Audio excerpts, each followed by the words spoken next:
It's probably no coincidence that the Xbox One S shares the naming convention of Apple's odd-year iPhones.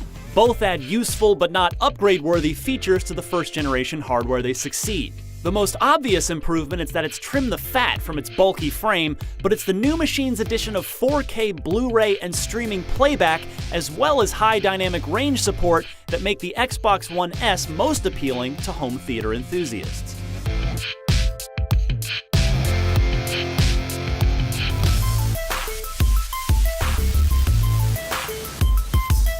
The catch, of course, is that you need to have a 4K capable TV that supports the HDR10 standard to use all the console's new tricks. On an old-school 1080p screen, the S offers minimal feature benefits over the 2013 Xbox One beyond its ability to occupy less physical space. It's true that the S features a slightly overclocked GPU when compared to the previous Xbox One, but in practice it would be tough to spot the difference in your games.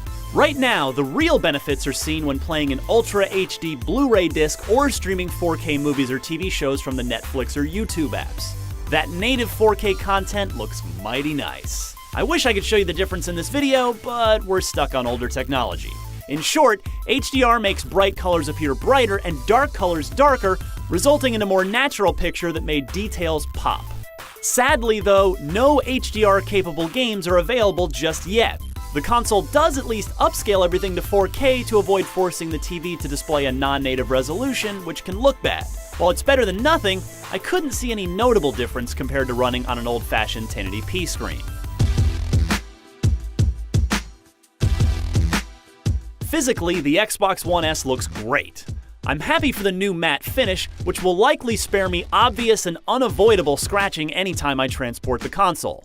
Speaking of which, the S's internal power supply is a convenience not seen on a Microsoft console since the original Xbox. It's as welcome in my entertainment center as it is long overdue. The switch to a physical power button should spare you of accidental power-ons and power-offs too, and the ever so slightly revised controller now packs Bluetooth support, presumably for easier pairing with PCs and phones or tablets. And while the S being approximately the same overall size as the PlayStation 4 may not seem like a great victory, the S is as whisper quiet as the original Xbox One. That's a noticeable advantage over PS4 during quieter parts of games and especially movies and TV. The included vertical stand is a welcome touch too, and of course, if you already have an external hard drive full of Xbox One games, it's plug and play with the S. Meanwhile, the Xbox UI has significantly improved since 2013.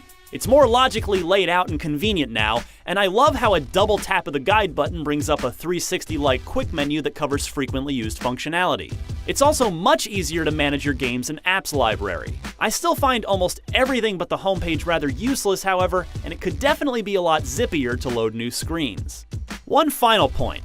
Though as far as gaming is concerned, the Kinect was brought out back and shot years ago, old Yeller style, its voice commands are still useful for menu navigation and media playback control. However, the Xbox One S does not natively support the Kinect.